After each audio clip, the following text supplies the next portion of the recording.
जिसका exam March 2024 में लिया जाएगा फ्रेंड्स, उनके लिए बड़ा ही इम्पोर्टेंट सेशन है आज का। देखिए आज इस सेशन में हम लोग बीपीएससी ट्री 3.0 के लिए एनसीईआरटी और एससीईआरटी बुक से क्लास 9th और क्लास 10th के, यहाँ पर आप देख भी सकते हैं भारत और समकालीन विश्व 1 ये कक्षा 9 के लिए है और भारत और समकालीन विश्व 2 ये कक्षा 10 के लिए है। यानी कि बीपीएससी ट्री 3.0 के लिए एनसीईआरटी और एससीईआरटी बुक से हम लोग क्लास 9th और क्लास 10th के जो हिस्ट्री का चैप्टर है उसको हम लोग चैप्टर वाइज सारे एमसीक्यू को आज इस सेशन में हम कवर करेंगे। और पिछले बार जो बीपीएससी टीआरई का पेपर हुआ था उसमें से ज़्यादातर प्रश्न जो है यहीं से पूछे गए हैं। यह हमारा महामैराथन क्लास है बीपीएससी ट्री 3.0 2024 के लिए। फ्रेंड्स सभी लोग प्लीज़ एक बार जल्दी से सेशन को लाइक कर देंगे और इसका लिंक किसी भी एक ग्रुप में जहाँ कहीं भी हैं आप वहाँ पर फटाफट शेयर कर दीजिए। तो चलिए फ्रेंड्स सेशन आज का स्टार्ट करते हैं हम लोग। सभी लोग प्लीज़ एक बार सेशन को लाइक कर दीजिए फ्रेंड्स। तो फ्रेंड्स जैसे मैंने आपको स्टार्टिंग में ही बताया है कि आज इस सेशन में हम लोग बीपीएससी ट्री 3.0 यानी कि बीपीएससी टीचर भर्ती 3.0 के लिए आज हम लोग एनसीईआरटी और एससीईआरटी बुक से क्लास 9th और क्लास 10th का जो हिस्ट्री का बुक है ना उसको चैप्टर वाइज सारे एमसीक्यू को आज इस सेशन में हम कवर करेंगे। देखिए फ्रेंड्स सबसे पहले हम लोग क्लास 9th का जो हिस्ट्री का एमसीक्यू है पहले उसको कवर करेंगे, उसके बाद हम लोग क्लास 10th वाला भी कवर करेंगे। महामैराथन सेशन है हमारा और लगातार कंटेंट आपको बीपीएससी ट्री 3.0 के लिए क्लासेस उपलब्ध कराए जा रहे हैं। चैनल के बारे में अपने फ्रेंड्स को बताइए, अपने रिलेटिव्स को बताइए ताकि वे लोग भी जुड़े और इनका फ़ायदा उठा सके। चलिए स्टार्ट करते हैं फ्रेंड्स। थोड़ा सा मैं जूम कर देता हूं ताकि प्रश्न जो है आपको स्पष्ट रूप से दिखाई दे। जी हाँ फ्रेंड्स अब आपको दिख रहा होगा। देखिए फ्रेंड्स यह पहला चैप्टर है, यहाँ पर आप देख भी सकते हैं अध्याय 1। और देखिए पहला प्रश्न पढ़ेंगे, चैप्टर का नाम है भौगोलिक खोजें। पहला प्रश्न है कि मार्को पोलो कहाँ का यात्री था। अगर आप आंसर जानते हैं तो आंसर कमेंट करते चलिएगा, सारे लोगों को आंसर कमेंट करना है। वैसे क्या होगा कि आपको सीखने का मौका मिलेगा। अगर आप गलती करके सीखते हैं तो आपको ये चीज़ें लंबे समय तक याद रहती हैं। चलिए देखिए फ्रेंड्स मार्को पोलो जो था ना, मार्को पोलो इटली के वेनिस शहर का यात्री था और कहीं कहीं पुर्तगाल भी दिया गया है, लेकिन ये इटली का यात्री था मार्को पोलो, ठीक है ना। कहीं कहीं आपको पुर्तगाल भी दिया गया है। और ये जो मार्को पोलो था यह पांड्य वंश के दौरान भारत में आया था, पांड्य वंश के शासनकाल के दौरान। अच्छा पांड्य वंश की राजधानी भी याद रख लीजिएगा, मदुरई पांड्य वंश की राजधानी थी, ठीक है ना। चलिए यहाँ पर पुर्तगाल दिया गया है लेकिन ये इटली के वेनिस का यात्री था। चलिए उसके बाद देखिएगा कि यूरोप वासियों ने कंपास का ज्ञान किन से सीखा। कंपास का ज्ञान यानी कि दिक् सूचक, यहाँ मैं लिख देता हूँ, दिक् सूचक यंत्र जो था, कंपास जो था, इसका ज्ञान किन से सीखा, यूरोप वासियों ने। तो देखिए फ्रेंड्स अगर हम बात करते हैं तो यूरोप वासियों ने अरबों से सीखा था और अरबों ने जो है, अरबों ने कंपास का ज्ञान चीनियों से सीखा था, चाइनीज़ लोगों से सीखा था और इसका प्रचार जो है अरबों ने यूरोप में किया था। तो ये दोनों पॉइंट आपको ध्यान रखना है, ठीक है ना। और देखिए BPSC tree previous year question जो है ज़्यादातर इसी तरह से पूछे भी गए हैं। चलिए भारत में फ्रांसीसी का आगमन कब हुआ था बताएंगे। तो देखिए फ्रेंड्स 1664 में, याद रखिएगा 1664 ईस्वी में भारत के साथ व्यापार करने के लिए लुई 14वां, याद रखिएगा लुई 14वां, ठीक है ना, लुई 14वें के शासनकाल के दौरान फ्रांसीसी ईस्ट इंडिया कंपनी का गठन किया गया। और देखिए भारत में फ्रांसीसियों की पहली जो फैक्ट्री थी, पहली जो कोठी थी, ये फ्रैंक कैरो, किसके, तो यहाँ पर लिखता हूँ फ्रैंक कैरो, फ्रैंक कैरो ने जो है 1668 में स्थापित किया था। कहाँ पर, तो सूरत में, ठीक है ना। भारत में फ्रांसीसियों की पहली फैक्ट्री फ्रैंक कैरो ने सूरत में 1668 में स्थापित किया था। और फ्रांसीसी ईस्ट इंडिया कंपनी जो थी इसकी स्थापना हुई थी 1664 में। आगमन हो जाएगा यहाँ पर ऑप्शन नंबर 4 1664, ठीक है ना। चलिए अगला प्रश्न करेंगे कि विश्व का चक्कर किस यात्री ने सर्वप्रथम लगाया था। विश्व का चक्कर लगाने वाला पहला यात्री जो था सर्वप्रथम, यह कौन था, तो फ्रेंड्स यह मैगलन था। याद रखिएगा कौन था, मैगलन था। अच्छा अमेरिका की खोज किसने किया था, तो अमेरिका की खोज जो है क्रिस्टोफर कोलंबस ने किया था। अच्छा, अमेरिगो वेस्पुसी था एक, अमेरिगो वेस्पुसी, यहाँ मैं लिखता हूँ अमेरिगो वेस्पुसी, इसी के नाम पर जो है अमेरिका का नाम अमेरिका पड़ा था।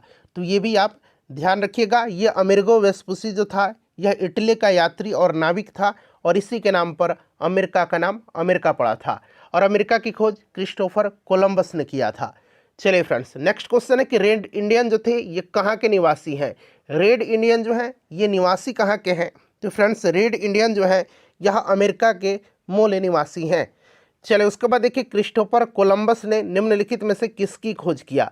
देखिए आ गया ना प्रश्न, अभी मैंने आपको बताया था क्रिस्टोफर कोलंबस ने अमेरिका का खोज किया था, अमेरिका का खोज किया था, ठीक है ना। चलिए फ्रेंड्स, नेक्स्ट क्वेश्चन करेंगे। अब देखिए दूसरा अध्याय आ गया, अध्याय का नाम क्या है? तो दूसरा अध्याय है अमेरिकी स्वतंत्रता संग्राम, ठीक है ना। चलिए देखिए फ्रेंड्स, पहला प्रश्न है इसका कि सप्तवर्षीय युद्ध में काफ़ी क्षति किन देशों को हुई थी। अच्छा, ये सप्तवर्षीय युद्ध जो हुआ था यह हुआ था किसके बीच?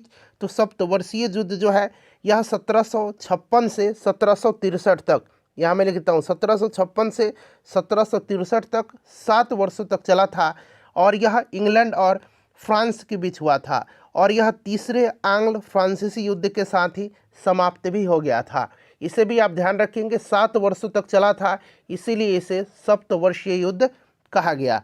और इसमें बेशक जो है यहाँ पर ध्यान दीजिएगा, सप्तवर्षीय युद्ध के कारण इंग्लैंड एक विशाल औपनिवेशिक साम्राज्य का स्वामी बनना चाहता था, किंतु उसकी आर्थिक दशा जो है काफ़ी शोचनीय हो गई थी। युद्ध के कारण काफ़ी क्षति हुई थी इंग्लैंड को, लेकिन जो है इन युद्ध में अंग्रेज ने फ्रेंच उपनिवेशों पर अधिकार करके अमेरिका से फ्रांस की शक्ति का अंत कर दिया।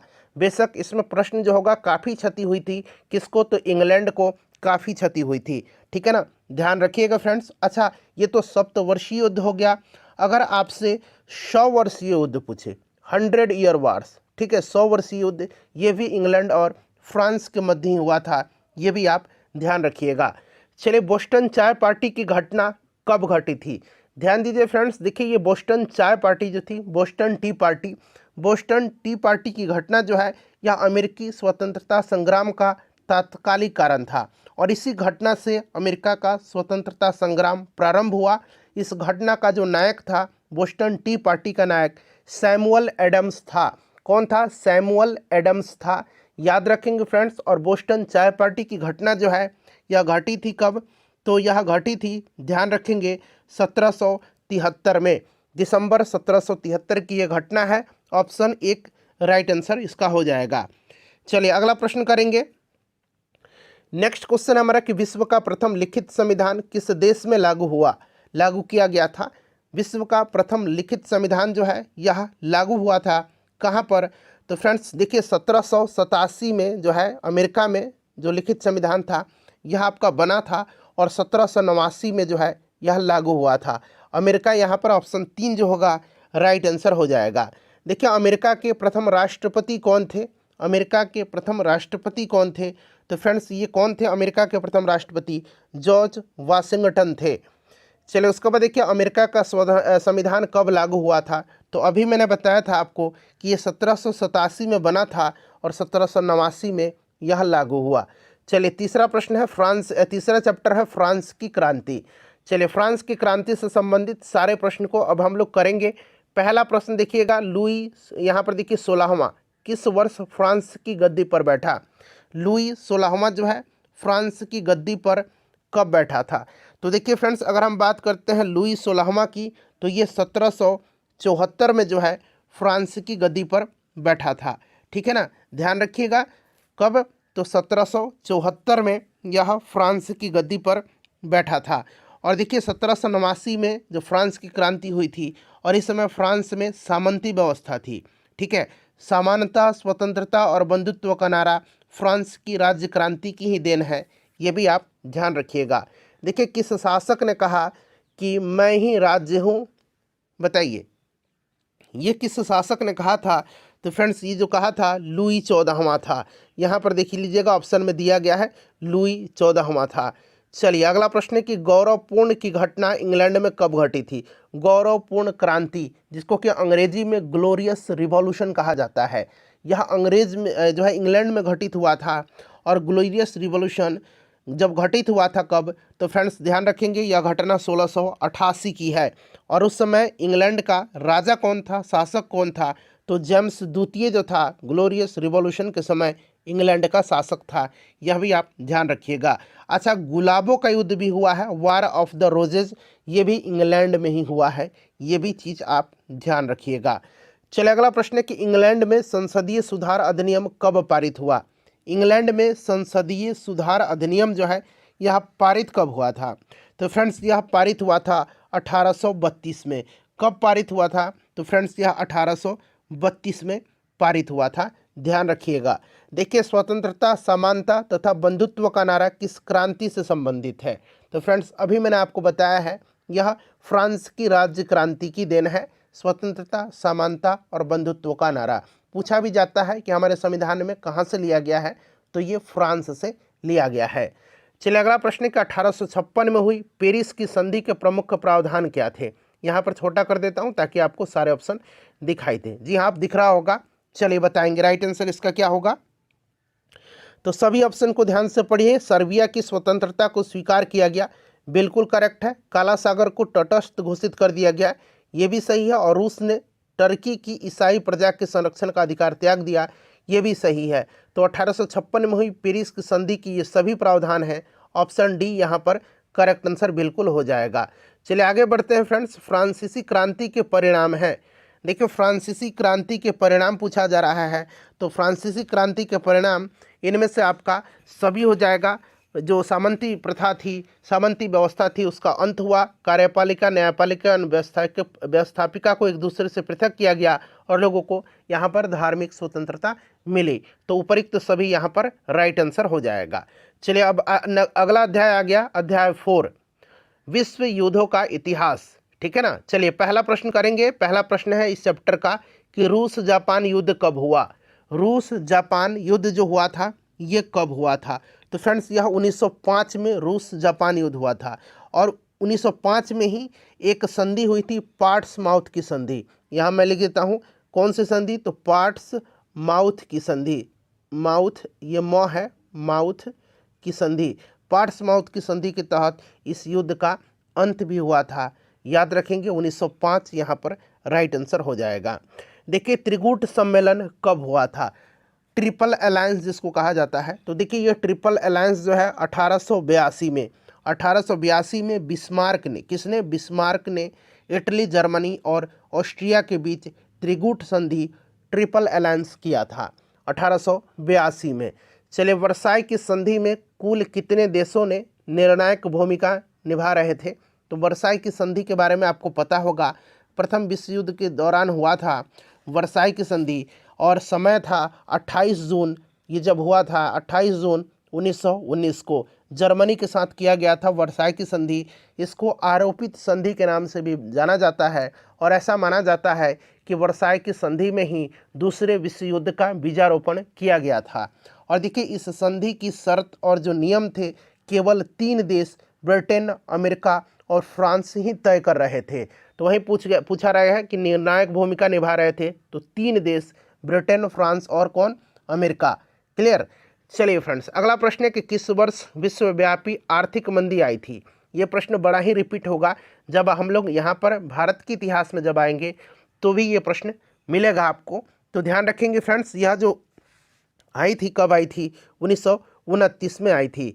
देखिए, पर्ल हार्बर कहाँ पर स्थित है, तो ये पर्ल हार्बर अमेरिका में है, हवाई द्वीप पर, अमेरिका राइट आंसर हो जाएगा, होनोलुलु के समीप है यह। चलिए, 5वां अध्याय है नाजीवाद। अच्छा, नाजीवाद और फांसीवाद आपको पता है, ठीक है ना। चलिए पढ़ते हैं, मिलेगा आपको सारा प्रश्न।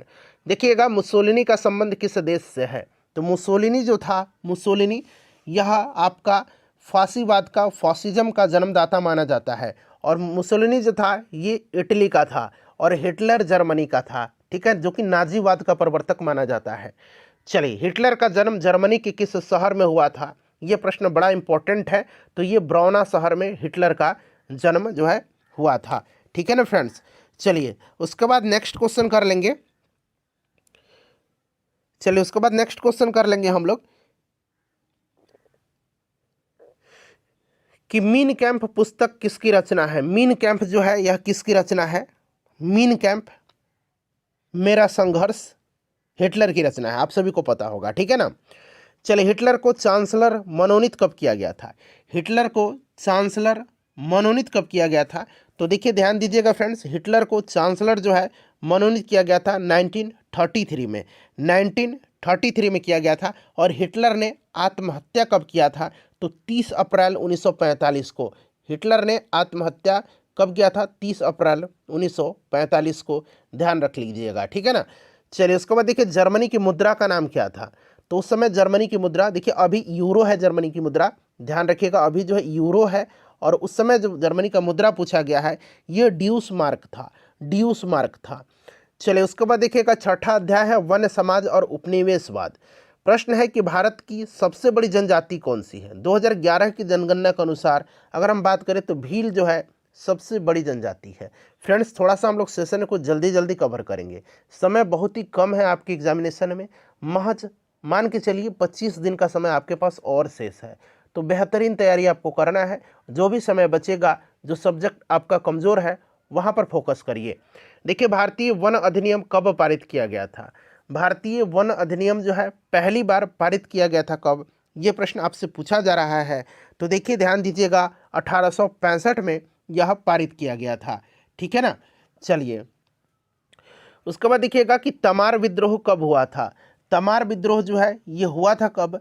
तो ध्यान दीजिएगा फ्रेंड्स, देखिए तमार विद्रोह जो हुआ था ये हुआ था कब। राइट आंसर इसका क्या होगा। तो राइट आंसर फ्रेंड्स देखिए तमार विद्रोह हुआ था आपका 1789, यहाँ पर आंसर होगा इसका, ठीक है। कंद विद्रोह पूछा गया है कहाँ पर हुआ था। तो कंद विद्रोह जो हुआ था फ्रेंड्स ये आपका कहाँ पर हुआ था। तो कंद विद्रोह हुआ था उड़ीसा में, ध्यान रखिएगा, उड़ीसा राइट आंसर हो जाएगा। बिरसा मुंडा का जन्म झारखंड के किस गांव में हुआ था। बिरसा मुंडा का जन्म 15 नवंबर 1875 को हुआ था। कहाँ पर। तो उलीहातू गांव में। तो उलीहातू गांव 15 नवंबर, यहाँ मैं लिख देता हूँ, 1875 को बिरसा मुंडा का जन्म हुआ था। चलिए, उसके बाद देखिए 7वां अध्याय आ गया शांति प्रयास, शांति के प्रयास। अब देखिए प्रश्न है कि संयुक्त राष्ट्र के कितने अंग हैं। बड़ा ही इंपॉर्टेंट क्वेश्चन है। संयुक्त राष्ट्र के बारे में अगर हम बात करते हैं फ्रेंड्स, 24 अक्टूबर 1945 को इसकी स्थापना हुई थी। 24 अक्टूबर 1945 को। हेडक्वार्टर इसका न्यूयॉर्क में है, ध्यान रखिएगा। और देखिए फ्रेंड्स, इसमें पूछा गया कितने अंग हैं। तो इसके 6 अंग हैं। कौन कौन से। तो महासभा, सुरक्षा परिषद, आर्थिक और सामाजिक परिषद, न्यासी परिषद, अंतर्राष्ट्रीय न्यायालय जिसका हेडक्वार्टर नीदरलैंड के द हेग में है, और सचिवालय है। तो ये 6 अंग हैं इसके, याद रखिएगा। चलिए, अंतर्राष्ट्रीय श्रम संगठन का मुख्यालय कहाँ पर है। अच्छा, अंतर्राष्ट्रीय श्रम संगठन के बारे में जान लीजिए, इंटरनेशनल लेबर ऑर्गेनाइजेशन। इसकी स्थापना जो है वर्साई की संधि के द्वारा हुई थी 1919 में। प्रश्न पूछा जाए कि वर्साई की संधि के तहत किस संगठन की स्थापना हुई थी। तो अंतर्राष्ट्रीय श्रम संगठन का। मॉडर्न हिस्ट्री मैराथन क्लास 3 घंटे का मैंने कराया हुआ है फ्रेंड्स, देखिएगा, लिंक डिस्क्रिप्शन में आपको मिलेगा, मैंने प्लेलिस्ट बना दिया है। कमेंट सेक्शन में भी आपको लिंक मिल जाएगा, ऊपर में देखिए दिख रहा होगा। तो देखिए 1919 में हुआ था और इसका हेडक्वार्टर स्विट्जरलैंड के जेनेवा में है। ऑप्शन नंबर यहाँ पर देखेंगे तो एक राइट आंसर हो जाएगा। कुवैत को इराकी सेना से कब मुक्त कराया गया। कुवैत को इराकी सेना से मुक्त कराया गया था कब। तो 1991 में कराया गया था। देखिए, सुरक्षा परिषद में कितने देश अस्थाई सदस्य हैं। देखिए 5 अस्थाई होते हैं और 10 अस्थाई होते हैं, यानी कि टोटल 15 होते हैं, ठीक है ना। तो 5 जो होते हैं ये अस्थाई होते हैं और 10 जो होते हैं अस्थाई होते हैं, अस्थाई। इसे भी आप ध्यान रखिएगा, अस्थाई पूछेगा तो 10, अस्थाई पूछ रहा है 5, राइट आंसर हो जाएगा। और ये कौन कौन से देश हैं। तो एक तो अमेरिका हो गया, यूनाइटेड किंगडम हो गया, फ्रांस हो गया, रसिया हो गया और ये चाइना हो गया। चलिए, उसके बाद देखिए संयुक्त राष्ट्र की स्थापना कब हुई थी। अभी मैंने आपको थोड़ी देर पहले ही बताया था 24 अक्टूबर 1945 को। 24 अक्टूबर 1945 को इसकी स्थापना हुई थी। हेडक्वार्टर इसका न्यूयॉर्क में है, ध्यान रखिएगा। चलिए फ्रेंड्स, अब अगला चैप्टर है हमारा अध्याय 8 कृषि और खेतीहर समाज। देखिए, कृषि की शुरुआत जो है किस काल में हुई थी। ये प्रश्न बन रहा है कि कृषि की शुरुआत किस काल में हुई थी। तो देखिए, कृषि की शुरुआत जो हुई थी ये आपका नवपाषाण युग में हुई थी। निम्न में से रेशेदार फसलें कौन सी हैं। रेशेदार फसल जो है इसमें से आपका कौन सा है, जूट है। जूट को गोल्डन फाइबर भी कहा जाता है, याद रखिएगा, ठीक है, स्वर्णिम रेशा। अगला प्रश्न है कपास उत्पादन का श्रेय। देखिए कपास का उत्पादन का श्रेय किस सभ्यता की देन है। कपास उत्पाद का श्रेय जो है यह सिंधु घाटी सभ्यता की देन है। Option number B right answer हो जाएगा। रबी फसल की कब बुआई की जाती है। अच्छा, रबी फसल में आपको पता है गेहूं, चना, मटर, ठीक है ना, ये सरसों, ये सब आता है। और पूछा गया है कि इसकी बुआई कब की जाती है। तो फ्रेंड्स इसकी बुआई जो की जाती है ये अक्टूबर नवंबर में बुआई की जाती है। देखिए धान किस जलवायु की फसल जो है धान, तो धान जो है फ्रेंड्स यह उष्णाद्र जलवायु की फसल है। तो पूरा 9th क्लास का आपका हिस्ट्री जो है वो मैंने चैप्टर वाइज MCQ कंप्लीट करा दिया। अब यहाँ से देखिए क्लास 10th का स्टार्ट हो रहा है, क्लास 10th का, ठीक है ना, क्लास 10th का स्टार्ट हो रहा है फ्रेंड्स। चलिए अब यहाँ पर ध्यान दीजिएगा। हाँ, प्रश्न है अध्याय 1 है, इसमें थोड़ा सा चैप्टर जो है प्रश्नों की संख्या इसमें ज़्यादा है, तो इसको ठीक से कवर करना है हमको। देखिए अध्याय 1 है, चैप्टर का नाम यूरोप में राष्ट्रवाद। अब देखिए पूछा जा रहा है कि यूरोप का मरीज किसे कहा जाता है। यूरोप का मरीज जो है किसको कहा जाता है, चलिए बताएंगे यूरोप का मरीज किसको कहा जाता है। यूरोप का मरीज जो है यह किसको कहा जाता है, तो यूरोप का मरीज टर्की को कहा जाता है, तुर्की को कहा जाता है। और एशिया का मरीज किसको कहा जाता है, अगर एशिया का मरीज पूछेगा तो चीन को एशिया का मरीज कहा जाता है, ठीक है ना, चीन को एशिया का मरीज कहा जाता है। चलिए उसके बाद देखिए यंग यूरोप का संस्थापक कौन था। यंग यूरोप और यंग इटली, यंग यूरोप और यंग इटली, ध्यान रखिएगा। देखिए यंग इटली 1831 में स्थापित किया था किसने, तो किसने किया था फ्रेंड्स, याद रखिएगा, जोसेफ मैज़नी ने किया था। यंग यूरोप का भी और यंग इटली की स्थापना 1831 में इसी ने किया था। देखिए मैज़नी का संबंध किस संगठन से था, मैज़नी का संबंध जो था किस संगठन से था, तो देखिए फ्रेंड्स मैज़नी का संबंध जो था ये कार्बोनरी संगठन से था, ठीक है ना। चलिए अगला प्रश्न है कि विलियम प्रथम कहाँ का शासक था। विलियम प्रथम जो था यह कहाँ का शासक था। आप लोग मॉडर्न हिस्ट्री कह रहे थे कराने के लिए, देखिए मैंने ला दिया आपके लिए। विलियम प्रथम जो था यह शासक था प्रसा का शासक था विलियम प्रथम, ठीक है। यूरोपीय सभ्यता का पालना किस देश को कहा जाता है, बड़ा ही महत्वपूर्ण क्वेश्चन है, VBI है, स्टार लगाइए यहाँ पर, ठीक है ना। चलिए 5 स्टार दीजिए इसको क्योंकि 5 नंबर प्रश्न है, इंपॉर्टेंट है। यूरोपीय सभ्यता का पालना जो है यह ग्रीस को कहा जाता है, यूनान को कहा जाता है। और देखिए फ्रेंड्स अगर हम बात करते हैं कि रोमन साम्राज्य का जन्म जो है यहीं पर हुआ था, ये भी आप ध्यान रखिएगा। देखिए हंगरी की भाषा क्या है, हंगरी की भाषा हंगरेनियन है, लेकिन यहाँ पर अगर हम बात करते हैं तो मैग्यार हंगरी की भाषा है, इसे भी आप ध्यान रखिएगा। चलिए उसके बाद देखिएगा कि यंग इटली का संस्थापक आ गया ना, young Italy, young Europe, Joseph Mazzini, तो मैज़नी यहाँ पर राइट आंसर इसका हो जाएगा। चलिए उसके बाद देखिए किसने कहा था कि फ्रांस जब छींकता है तो बाकी यूरोप को सर्दी जुकाम हो जाता है। यह किसने कहा था कि फ्रांस जब छींकता है तो बाकी यूरोप को सर्दी जुकाम हो जाता है। तो फ्रेंड्स यह स्टेटमेंट जो है यह मेटरनिक का है, किसका है, मेटरनिक का है, ठीक है ना। चलिए अगला प्रश्न है कि जॉलवेरान, यहाँ पर देखिए जॉलवेरान की स्थापना किस राज्य ने किया था।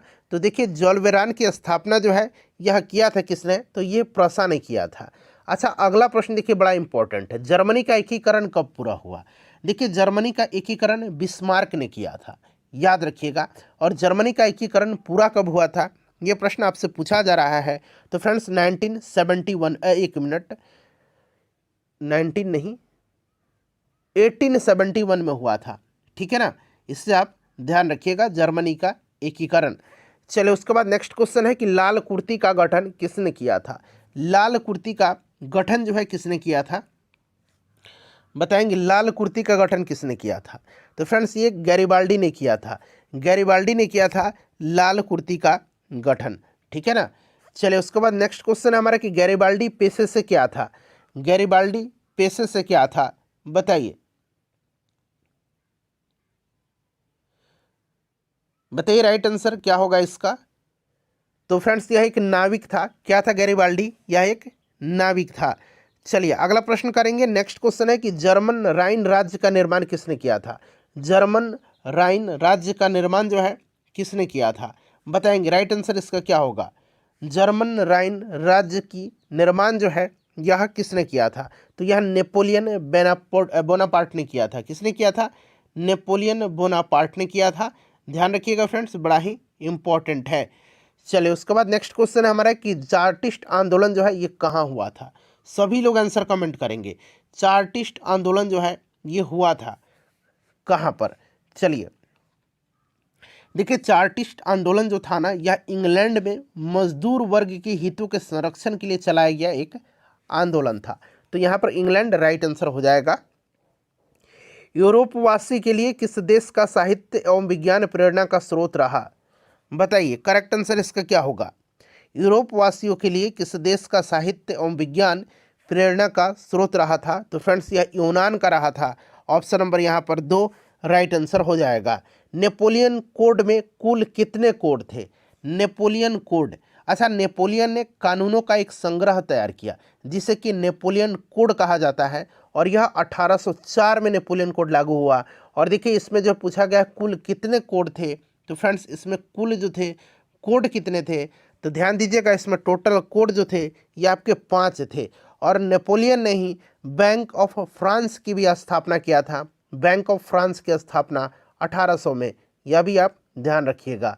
ठीक है, चलिए नेपोलियन संहिता किस वर्ष लागू हुआ? तो अभी मैंने आपको बता ही दिया कि यह 1804 में लागू हुआ था। देखिए फ्रांस में किस वंश की स्थापना वियना कांग्रेस के द्वारा की गई? फ्रांस में किस वंश की स्थापना वियना कांग्रेस के द्वारा की गई? बताइए। तो ये आपका बुर्बो वंश था। ठीक है ना। चलिए उसके बाद देखिएगा कि कार्बिनरी की स्थापना किस वर्ष की गई थी? कार्बिनरी की स्थापना जो है यह किया गया था 1810 में। कार्बिनरी की स्थापना किया गया था कब? तो फ्रेंड्स ध्यान रखेंगे, कार्बिनरी की स्थापना 1810 में किया गया था। ठीक है, चलिए 1810 में किया गया था।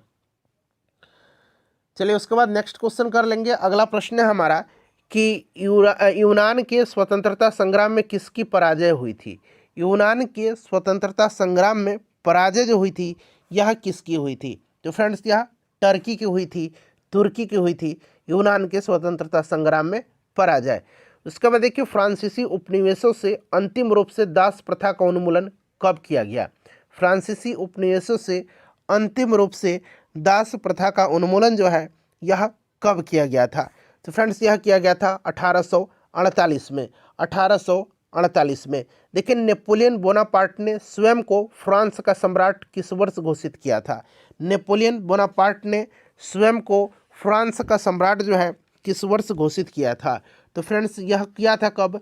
तो याद रखिएगा, यह स्वयं को जो है फ्रांस का सम्राट घोषित किया था कब? तो 1804 में किया था। फ्रांस की राज्य क्रांति 1789 में हुई थी, इस चीज़ को ध्यान रखिएगा। तो उसमें जो है पूछा गया किसके शासनकाल में हुई थी? तो मैंने स्टार्टिंग में ही शायद आपको बताया था कि उस समय शासक लुई कौन था? 16वां था। ठीक है ना। ऑप्शन नंबर यहाँ पर 3 राइट आंसर हो जाएगा। चलिए उसके बाद अगला प्रश्न है हमारा कि निम्न में से किस तिथि को फ्रांस राष्ट्रीय दिवस के रूप में फ्रांस में मनाया जाता है? तो चूंकि यहाँ पर ध्यान दीजिएगा फ्रेंड्स, 14 जुलाई 1789 घटना ये फ्रांस की राज्य क्रांति के समय की है। 1789 14 जुलाई का दिन था। उस दिन क्रांतिकारियों ने बास्तिल के, कहा जगह है एक बास्तिल, ठीक है ना, बास्तिल के जो कारागार था, कारागृह था, जेल था, उसके फाटक को तोड़ करके बंदियों को रिहा कर दिया, मुक्त कर दिया। और तब से प्रत्येक वर्ष 14 जुलाई को फ्रांस में राष्ट्रीय दिवस मनाया जाता है। 14 जुलाई राइट आंसर होगा। समानता, स्वतंत्रता एवं बंधुत्व का नारा किस क्रांति से संबंधित है? तो मैंने अभी बताया भी था, फ्रांस की राज्य क्रांति की यह देन है। चलिए फ्रांसीसी समाज के संदर्भ में टैले और तीथे का संबंध जो है क्या है? तो टैले क्या था और तीथे क्या था, ये आपसे पूछा जा रहा है। चलिए सोच समझ करके आंसर बताइए। सभी लोग आंसर कमेंट करेंगे। तो देखिए फ्रेंड्स, यह टैले जो था भूमि कर था और तीथे जो था ना ये धार्मिक कर था। तो टैले जो था ये भूमि कर और तीथे जो था ये धार्मिक कर। तो ऑप्शन ए राइट आंसर हो जाएगा 1 नंबर। निम्नलिखित में से कौन सा युग्म सही नहीं है? नहीं पूछा गया है, जरा ध्यान से देखिए। एक तरफ सूचना दे रखा है और दूसरी तरफ उसके लेखक का नाम दे रखा है। चलिए देखिए, सोशल कॉन्ट्रैक्ट रॉबर्ट ओवेन की रचना है। नहीं नहीं, ये गलत है। सोशल कॉन्ट्रैक्ट जो है ये रूसो की रचना है, आपने भी पढ़ा होगा। तो गलत जो है यही दिया गया है। बाकी देखिए लेटर्स ऑन इंग्लिश वॉल्टेयर की रचना है, बिल्कुल ये करेक्ट है, ठीक है। The spirit of laws Montesquieu की रचना है और दास कैपिटल कार्ल मार्क्स की रचना है। तो आपका ये सोशल कॉन्ट्रैक्ट रूसो की नहीं, रॉबर्ट ओवेन की नहीं, रूसो की है सोशल कॉन्ट्रैक्ट, तो यही वाला जो है गलत है। देखिए जर्मनी ने इटली और जापान के साथ त्रिपक्षीय संधि पर हस्ताक्षर कब किए?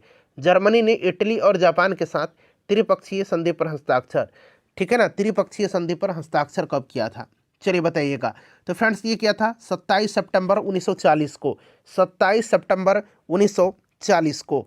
चलिए नेक्स्ट क्वेश्चन है कि इंडोनेशिया किसका उपनिवेश था? इंडोनेशिया जो था यह किसका उपनिवेश था? तो देखिए फ्रेंड्स अगर हम बात करते हैं इंडोनेशिया के बारे में तो यह डचों का उपनिवेश था इंडोनेशिया। चलिए उसके बाद देखिएगा कि किस देश की संसद विश्व की सबसे प्राचीन संसद है? सबसे प्राचीन संसद जो है यह किस देश की है? तो यह ब्रिटेन की है, ठीक है ना, और संसदीय देन जो है ये ब्रिटेन की ही देन है। चलिए फ्रैंकफर्ट की संधि निम्नलिखित में से किसके मध्य हुई थी? फ्रैंकफर्ट की संधि, फ्रैंकफर्ट की संधि जो है यह 10 मई 1871 को हुई थी, 10 मई 1871 को हुई थी। किसके बीच में हुई थी यह आपसे पूछा जा रहा है। तो फ्रेंड्स ये फ्रैंकफर्ट की संधि फ्रांस और प्रसा के बीच में हुई थी, फ्रांस और प्रसा के बीच में। कहीं कहीं फ्रांस और जर्मनी भी दिया रहेगा, घबराइएगा मत, ठीक है ना। जर्मनी अगर रहेगा प्रसा नहीं रहेगा तो आप जर्मनी पर लगा सकते हैं। तो फ्रांस और जर्मनी, फ्रांस और प्रसा याद रखिएगा। फ्रैंकफर्ट की संधि 10 मई 1871। देखिए वियना समझौता कब संपन्न हुआ था? संपन्न पूछा गया है कब हुआ था वियना समझौता। चलिए बताइएगा राइट आंसर इसका क्या होगा? वियना समझौता संपन्न कब हुआ था? तो देखिए यहाँ पर ध्यान दीजिएगा फ्रेंड्स, देखिए वियना समझौता जो है यह संपन्न हुआ था कब? तो फ्रेंड्स 1815 में, 1815 में वियना समझौता संपन्न हुआ था, ठीक है ना। चलिए आगे बढ़ेंगे, नेक्स्ट क्वेश्चन कर लेंगे कि धुरी शक्तियों के अंतर्गत निम्न में से कौन से राष्ट्र सम्मिलित थे? धुरी शक्तियों के अंतर्गत कौन से राष्ट्र सम्मिलित थे? मित्र और धुरी राष्ट्र आपको याद होगा। तो धुरी अगर शक्ति के बारे में हम बात करते हैं तो धुरी शक्तियों में सम्मिलित जो था ये जर्मनी, जापान और इटली था। ऑप्शन 4 उपरोक्त सभी करेक्ट आंसर होगा। 1856 में हुई पेरिस की संधि के प्रमुख प्रावधान क्या थे? प्रमुख प्रावधान पढ़ना है आपको, तो यहाँ पर देख लीजिएगा उपरोक्त सभी इसका आंसर होगा, ठीक है ना। तो पहले पढ़ लीजिए तीनों ऑप्शन को। देखिए पहला है सर्बिया की स्वतंत्रता को स्वीकार किया गया, काला सागर को, ये प्रश्न ऑलरेडी हमने कर भी लिया है, ठीक है ना। तो पहले भी मिला था और ये क्लास 10th में भी मिल गया, 9th में भी था। देखिए दूसरा अब चैप्टर आ गया समाजवाद और साम्यवाद। अप्रैल थीसिस किसने तैयार किया था? अप्रैल थीसिस को तैयार किसने किया था? बताएंगे राइट आंसर क्या होगा? अप्रैल थीसिस को किसने तैयार किया था? अप्रैल थीसिस को तैयार किसने किया था? चलिए बताइएगा राइट आंसर क्या होगा फ्रेंड्स इसका? तो इसको लेनिन ने तैयार किया था, अप्रैल थीसिस को। रूस की क्रांति में हम आप पहुँचे हैं, अब ध्यान रखिएगा, ठीक है ना। चलिए और लेनिन जो है यहाँ पर राइट आंसर हो जाएगा, ठीक है। चलिए नेक्स्ट क्वेश्चन है रूस में जार का क्या अर्थ होता था? रूस में जार का क्या अर्थ होता था बताइए। तो देखिए रूस के शासक को जार कहा जाता था, ठीक है, और रूस में जारशाही व्यवस्था थी जो कि मार्च 1917 में समाप्त हो गई, ठीक है। जार मुक्तिदाता के नाम से अलेक्जेंडर द्वितीय को जाना जाता है और रूस का अंतिम जार जो था, अंतिम जार शासक था, यह जार निकोलस द्वितीय था। अगर प्रश्न पूछा जाए कि रूस का अंतिम जार शासक कौन था तो जार निकोलस द्वितीय, ठीक है, याद रहेगा आपको। और जार निकोलस द्वितीय ही नहीं कहा था कि एक जार, एक चर्च और एक रूस, इसी का नारा जो है था यह एक चर्च, एक जार और एक रूस, ठीक है ना। चलिए तो यह आपका हो जाएगा रूस का सम्राट। देखिए लेनिन की मृत्यु कब हुई थी? लेनिन के बारे में हम बात करते हैं फ्रेंड्स। तो देखिए लेनिन के बारे में अभी मैंने आपको बताया भी था कि लेनिन जो थे ये बोल्शेविक क्रांति के नेता थे। कौन? लेनिन, ठीक है ना। और लेनिन की मृत्यु पूछा जा रहा है कब हुआ था? तो देखिए फ्रेंड्स लेनिन की मृत्यु के बारे में अगर हम बात करते हैं तो मृत्यु हुआ था 1924 में लेनिन की मृत्यु हुई थी, ठीक है। लेनिन की मृत्यु 1924 में हुई थी और 1921 में जो है लेनिन ने नई आर्थिक नीति को लागू किया था। आधुनिक रूस का निर्माता पूछा जाता है किसको माना जाता है? तो स्टालिन को आधुनिक रूस का निर्माता माना जाता है। आगे प्रश्न मिलेगा, निश्चिंत रहिएगा। देखिए लेनिन ने नई आर्थिक नीति की स्थापना कब की? तो अभी मैंने बताया था 1921 में किया था। रास्पुतिन कौन था? तो रास्पुतिन जो था यह कौन था? तो फ्रेंड्स यह एक भ्रष्ट पादरी था। चलिए उसके बाद देखिए सोवियत संघ का विघटन कब हुआ? सोवियत संघ का विघटन हुआ है, राइट आंसर बताना है आपको क्या होगा। तो इसका विघटन जो हुआ था सोवियत संघ का, ये कब हुआ था फ्रेंड्स? तो यह हुआ था 1991 में, 1991 में हुआ था। चलिए रूस की संसद को क्या कहा जाता है? रूस की संसद को कहा जाता है क्या? तो ड्यूमा कहा जाता है, ठीक है ना। चलिए उसके बाद देखिएगा कि कार्ल मार्क्स का जन्म कहाँ हुआ था? कार्ल मार्क्स का जन्म जो हुआ था कहाँ हुआ था? तो कार्ल मार्क्स जो था ये जर्मनी का निवासी था, याद रखिएगा। वैज्ञानिक समाजवाद का संस्थापक कार्ल मार्क्स को माना जाता है, ठीक है ना। तो ये जर्मनी राइट आंसर हो जाएगा। वार एंड पीस किसकी रचना है? वार एंड पीस जो है बड़ा ही इंपॉर्टेंट क्वेश्चन है। यह रचना किसकी है वार एंड पीस? तो ये लियो टोल्स्टॉय की है। नई आर्थिक नीति का जन्मदाता कौन था? नई आर्थिक नीति का जन्मदाता तो लेनिन, करेक्ट आंसर हो जाएगा। चलिए उसके बाद देखिए रूस में कृषक दास प्रथा का अंत कब हुआ था? रूस में कृषक दास प्रथा का अंत जो हुआ था यह 1861 में हुआ था। अगला प्रश्न हमारा कि चेका क्या था? अब यहाँ पर ये चेका है, ऊपर से ये थोड़ा सा कट गया है। चेका, चेका क्या है? ये प्रश्न है कि चेका क्या था। तो चेका एक संगठन था, ठीक है ना, जिसका गठन लेनिन ने किया था। लेनिन ने किया था, ठीक है ना, लेनिन ने किया था। तो इस तरह से देखा जाए तो यह एक पुलिस दास्ता था। ऑप्शन नंबर आपका डी राइट आंसर हो जाएगा। एक पुलिस दास्ता संगठन था, लेनिन के द्वारा बनाया गया था। दास कैपिटल की रचना किसने किया है? दास कैपिटल जो है यह रचना किसकी है? दास कैपिटल और कम्युनिस्ट मैनिफेस्टो, याद रखिएगा, ये कार्ल मार्क्स की है। चलिए स्वप्नदर्शी समाज का संस्थापक कौन था? स्वप्नदर्शी और आदर्शवादी समाज का प्रवक्ता जो है यह रॉबर्ट ओवन को माना जाता है। रॉबर्ट ओवन को माना जाता है। तो ये भी आप ध्यान रखिएगा, स्वप्नदर्शी समाज का ओवन, और अभी मैंने बताया था आदर्शवादी समाज का प्रवक्ता रॉबर्ट ओवन को माना जाता है। समाजवाद शब्द का प्रयोग सर्वप्रथम रॉबर्ट ओवन ने ही किया था, ठीक है ना, ये भी आप ध्यान रखिएगा। 1917 की बोल्शेविक क्रांति का नेतृत्व किसने किया था? बोल्शेविक क्रांति का नेतृत्व जो है यह लेनिन ने किया था। लेनिन जो है यह बोल्शेविक दल के नेता थे। बोल्शेविक, लेनिन राइट आंसर हो जाएगा।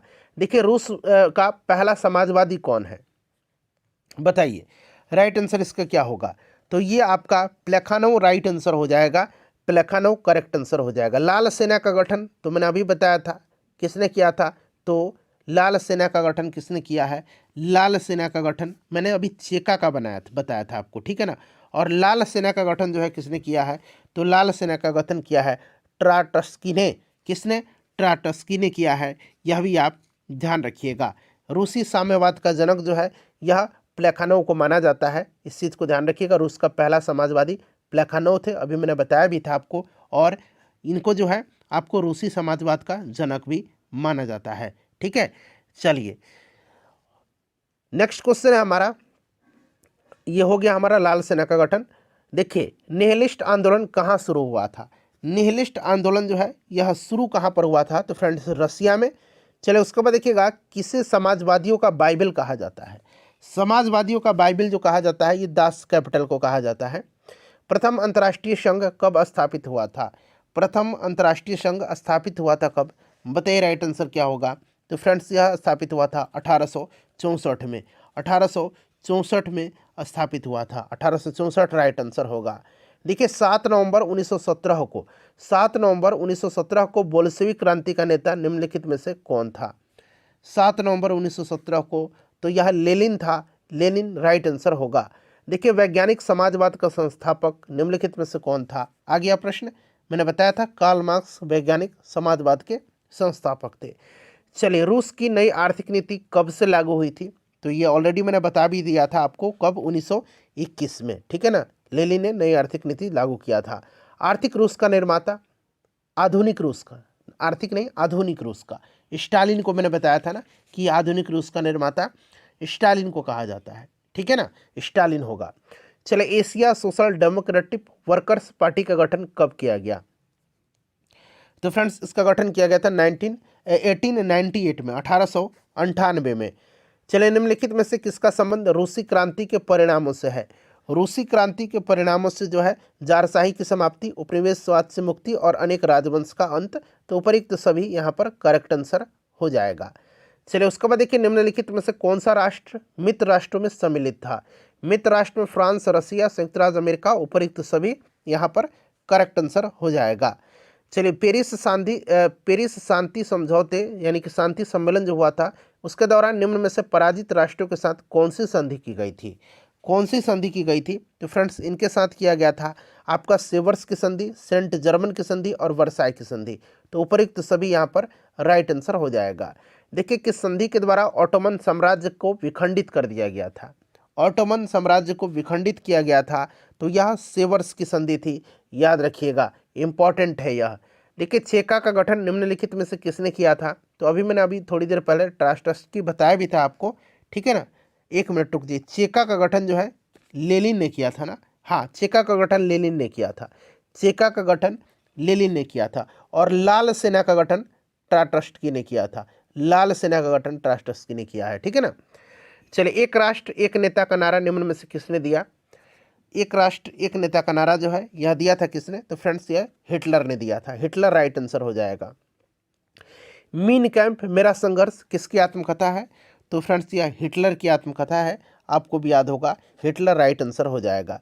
विशेषाधिकार अधिनियम यानी कि इनेबलिंग एक्ट के द्वारा जर्मनी में तानाशाही स्थापित कर दी गई, यह अधिनियम कब पारित किया गया था? कौन विशेषाधिकार अधिनियम कब पारित किया गया था? चलिए बताएंगे राइट आंसर इसका क्या होगा। 3 मार्च 1933 को लागू किया गया था, पारित किया गया था। देखिए अतिजीविता का सिद्धांत निम्नलिखित में से किसके द्वारा दिया गया है? अतिजीविता का सिद्धांत जो है यह किसके द्वारा दिया गया है? तो फ्रेंड्स यह दिया गया है हर्बर्ट स्पेंसर के द्वारा। हर्बर्ट स्पेंसर के द्वारा अतिजीविता का सिद्धांत दिया गया है। वाइमर संविधान का संबंध निम्नलिखित में से किस देश से है? वाइमर साम्राज्य गणराज्य वाइमर संविधान यहाँ पर बताइए राइट आंसर क्या होगा इसका? जर्मनी होगा। जर्मनी में नाजी दल का उत्थान किसके नेतृत्व में हुआ था? नाजी दल का उत्थान जर्मनी में हुआ था, किसके नेतृत्व में? तो हिटलर के नेतृत्व में। चलिए हिटलर की नस्ली सोच निम्नलिखित में से किसके सिद्धांतों पर आधारित थी? राइट आंसर इसका हो जाएगा आपका चार्ल्स डार्विन की। चलिए हिटलर लीग ऑफ नेशंस से कब अलग हुआ था? हिटलर जो है लीग ऑफ नेशंस से अलग कब हो गया था? तो फ्रेंड्स यह हो गया था आपका 1930 में, ठीक है। 1930 में यह लीग ऑफ नेशंस से अलग हो गया था, ध्यान रखिएगा। चलिए उसके बाद अगला प्रश्न है हमारा कि निम्नलिखित में से किसका गठन हिटलर के द्वारा किया गया था? हिटलर के द्वारा किसका गठन किया गया था? तो यहाँ पर देख सकते हैं गुप्तचर राज्य पुलिस यानी कि गोस्ताओ, उसके बाद एसएस अपराध नियंत्रण पुलिस और सुरक्षा सेवा, सभी का गठन किया गया था हिटलर के द्वारा। इटली के एकीकरण का जनक किसे माना जाता है? इटली के एकीकरण का जनक जो है जोसेफ मैज़नी को माना जाता है, ठीक है ना। चलिए उसके बाद देखिएगा अगला क्वेश्चन है हमारा कि निम्नलिखित में से कौन सा बिस्मार्क की विदेश नीति के सिद्धांतों में सम्मिलित नहीं था? बताइएगा। तो यहाँ पर देखिएगा पंचशील नहीं था, पंचशील राइट आंसर हो जाएगा। चलो उसके बाद देखिएगा कि निम्नलिखित में से देखिए किसने वर्ष 1819 में कार्लसवाद अध्यादेश पारित करने हेतु जर्मनी के विद्यालयों, शिक्षकों, छात्रों, समाचार पत्रों एवं पत्रकारों पर कठोर नियंत्रण लगा दिया था? तो यह लगा दिया था किसने? तो मेटरनिख ने लगाया था। चलिए उसके बाद देखिए अगला प्रश्न है कि बिस्मार्क प्रसा का चांसलर कब बना था? बिस्मार्क प्रसा का चांसलर जो है यह कब बना था? तो यह बिस्मार्क जो है प्रसा का चांसलर बना था 23 सितंबर 1862 को। चलिए अब आ गया अगला चैप्टर, चैप्टर नंबर 3। चैप्टर का नाम है हिंद चीन में राष्ट्रीय आंदोलन। देखिए अंकोर वाट का मंदिर कहाँ अवस्थित है? अंकोर वाट का मंदिर जो है ये कहाँ पर अवस्थित है? तो आपको भी पता है फ्रेंड्स, अंकोर वाट का मंदिर जो है यह अवस्थित है कहाँ पर? तो कंबोडिया में। कंबोडिया भगवान विष्णु को समर्पित है। जेनेवा समझौता कब हुआ था? जेनेवा समझौता जो हुआ था यह आपका कब हुआ था? तो देखिए जेनेवा समझौता हुआ था 1954 में, ठीक है ना। चलिए उसके बाद देखिए हिंद चीन किसके अधीन थे? हिंद चीन में कौन से देश सम्मिलित थे? ये भी प्रश्न देखिए नीचे है। तो हिंद चीन में लाओस, कंबोडिया और वियतनाम जो है सम्मिलित थे, चाइना सम्मिलित नहीं था। अच्छा हिंद चीन किसके अधीन थे? हिंद चीन फ्रांस के अधीन थे। चलिए उसके बाद देखिए कंबोडिया का पुराना नाम क्या था? कंबोडिया का पुराना नाम जो था ये कंपूचिया था, ठीक है ना। चलिए उसके बाद देखिए हिंद चीन में बसने वाले फ्रांसीसी क्या कहे जाते थे? हिंद चीन में बसने वाले जो फ्रांसीसी थे ये कहे जाते थे फोलोन, याद रखिएगा, इंपॉर्टेंट क्वेश्चन है सारे के सारे। इंडो चाइना किस देश का उपनिवेश था? इंडो चाइना जो था यह उपनिवेश था फ्रांस का। हो ची मिन्ह जो थे इनका शाब्दिक अर्थ पूछा जा रहा है। हो ची मिन्ह का शाब्दिक अर्थ क्या है? तो हो ची मिन्ह का शाब्दिक अर्थ जो था फ्रेंड्स, ये आपका पथ प्रदर्शक था। चलिए उसके बाद देखिएगा कि लाल खमेर सेना का गठन किसने किया था? लाल खमेर सेना का गठन जो है किसने किया था? तो फ्रेंड्स इसका गठन किया था किसने? तो सिंहानुफ ने किया था, सिंहानुफ ने किया था। चलिए अगला प्रश्न है कि नरोत्तम सिंहानुक कहाँ के शासक थे? नरोत्तम सिंहानुक जो थे ये कहाँ के शासक थे? तो फ्रेंड्स ये कंबोडिया के। ठीक है। The history of the loss of Vietnam किसने लिखा है? The history of the loss of Vietnam, इसको लिखा है किसने? तो फ्रेंड्स इसको लिखा है फान बोई चाउ ने। किसने लिखा है? फान बोई चाउ ने लिखा है। अगला प्रश्न है कि माई ली वाग, यहाँ पर देखिए माई ली गांव की घटना कहाँ हुई थी?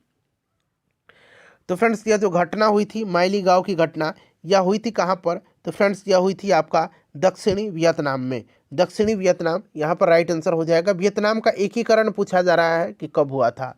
वियतनाम का एकीकरण जो हुआ था यह आपका हुआ था कब? तो 1975 में। देखिए फ्रेंड्स अगला प्रश्न है कि बाओदाई कहाँ के शासक थे? बाओदाई कहाँ के शासक थे? बाओदाई कहाँ के शासक थे? तो बाओदाई जो थे ये दक्षिणी वियतनाम के शासक थे। ठीक है ना। उसके बाद देखिए हुआ आंदोलन जो हुआ था, हुआ आंदोलन, इसके नेता कौन थे? हुआ आंदोलन के नेता जो थे ये कौन थे? तो ये हुइन फू सो थे, विन फू सो थे। ठीक है ना। चलिए उसके बाद नेक्स्ट क्वेश्चन कर लेंगे। क्वेश्चन नंबर 16 है कि लियांग किचाओ कौन था? लियांग किचाओ कौन था?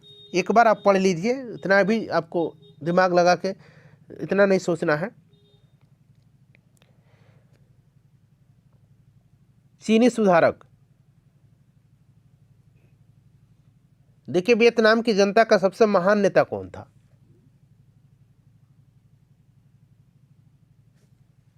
तो ये हो ची मिन्ह थे। जेनेवा समझौता में किस देश को दो भागों में बांटा गया था? तो फ्रेंड्स आपको भी पता होगा, वियतनाम को। ठीक है ना। तो यहाँ पर वियतनाम राइट आंसर हो जाएगा। देखिए वियतनाम लोकतांत्रिक गणराज्य की स्थापना जो है किस वर्ष हुई? वियतनाम लोकतांत्रिक गणराज्य की स्थापना, तो राइट आंसर यहाँ पर हो जाएगा 1945 में। ठीक है ना। चलिए आगे बढ़ेंगे कि अनामी दल की स्थापना किसने की थी? अनामी दल की स्थापना, अनामी दल की स्थापना किया था कौन? तो ओनग्वेन आई ने। ठीक है ना। ओनग्वेन आई ने किया था। चलिए इंडो चाइना निम्नलिखित में से किस देशों से मिलकर के बना? ये थोड़ा सा इंपॉर्टेंट क्वेश्चन है। तो इंडो चाइना में आपको अभी मैंने बताया था हिंद यूनान में। ठीक है ना। तो ये आपका इंडो चाइना, इंडो चाइना में, यूनान नहीं, इंडो चाइना। चलिए तो इसमें फ्रेंड्स आता था आपका वियतनाम, लाओस और कंबोडिया, मैंने बताया था हिंद यूनान में, हिंद चाइना में। ठीक है ना। देखिए हुआ ये बार बार आ गया। आंदोलन की शुरुआत कब हुई थी? तो इसकी शुरुआत हुई थी आपका 1939 में। चलिए उसके बाद देखिएगा कि रिवॉल्यूशनरी सोसाइटी दुई तान हो नामक पार्टी का गठन जो है किसने किया था?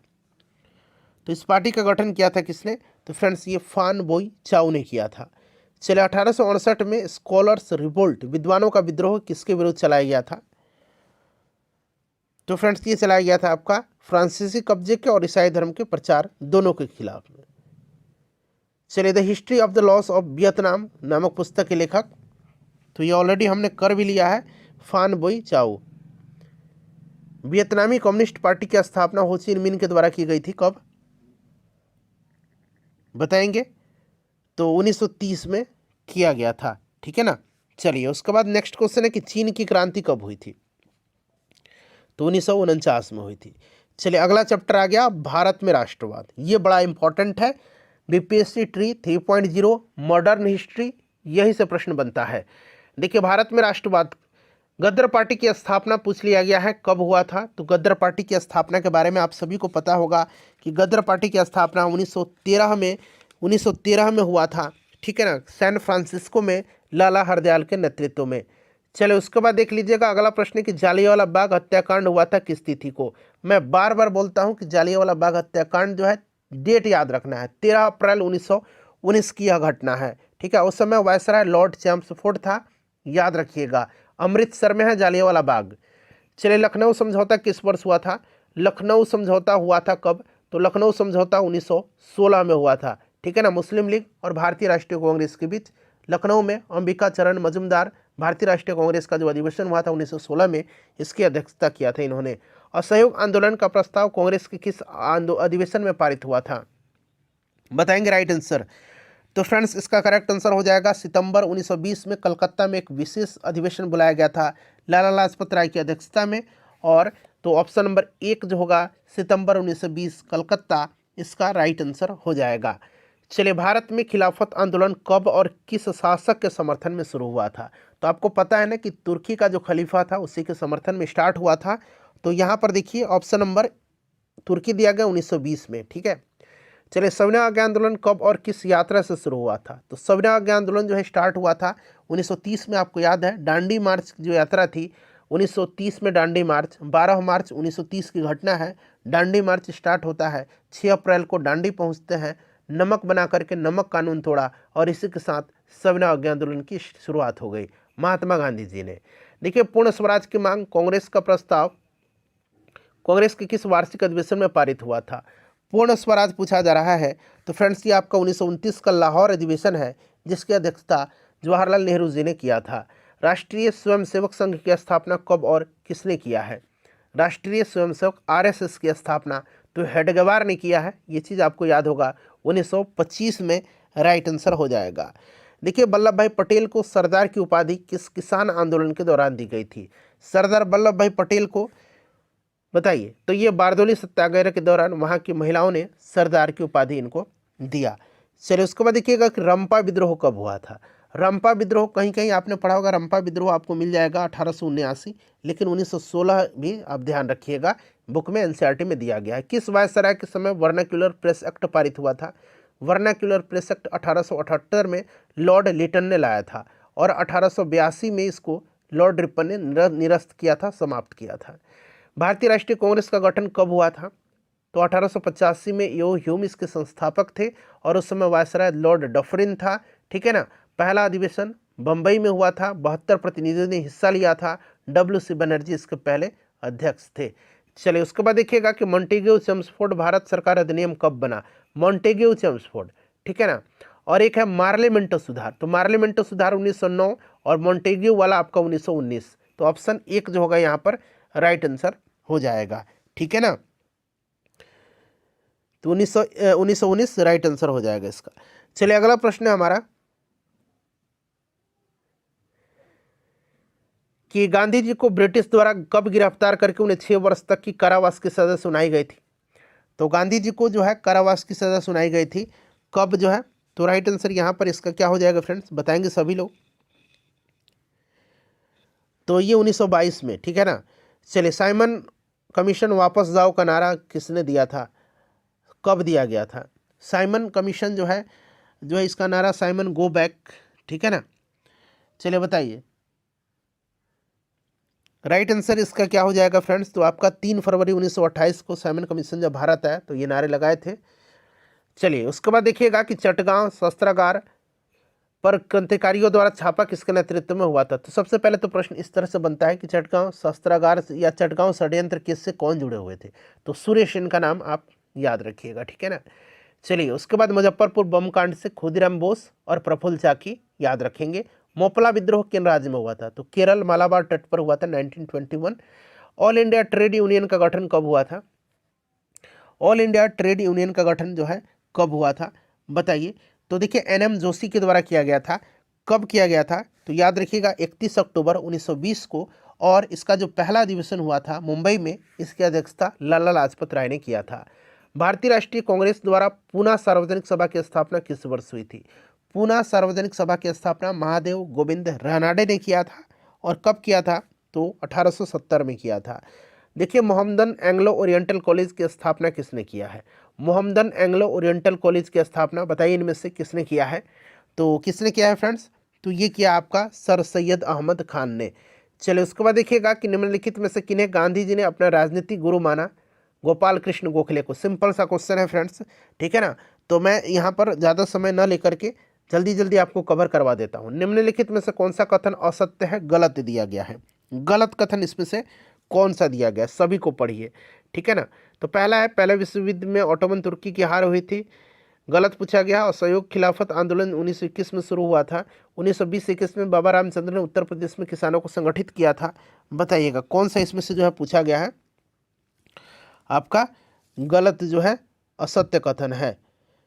चलिए तो यहाँ पर आप देखेंगे तो ऑप्शन 3 होगा। चलिए उसके बाद देखिएगा कि भारत औद्योगिक एवं व्यावसायिक कांग्रेस की स्थापना कब हुई थी। भारतीय औद्योगिक एवं व्यावसायिक कांग्रेस की स्थापना जो हुई थी ये आपका 1920 में हुआ था। और 1927 में जो है भारतीय वाणिज्य एवं उद्योग महासंघ की स्थापना हुई थी, ये भी ध्यान रखिएगा। 14 जुलाई 1942 को अपनी कार्यकारिणी में कांग्रेस कार्य समिति ने ऐतिहासिक भारत छोड़ो का प्रस्ताव कहाँ पारित किया था। चलिए बताइएगा।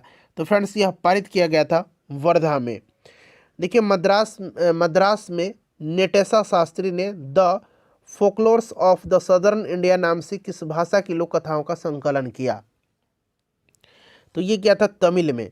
उसके बाद देखिएगा सिविल नाफरमानी आंदोलन का समर्थक निम्नलिखित में से किसने किया।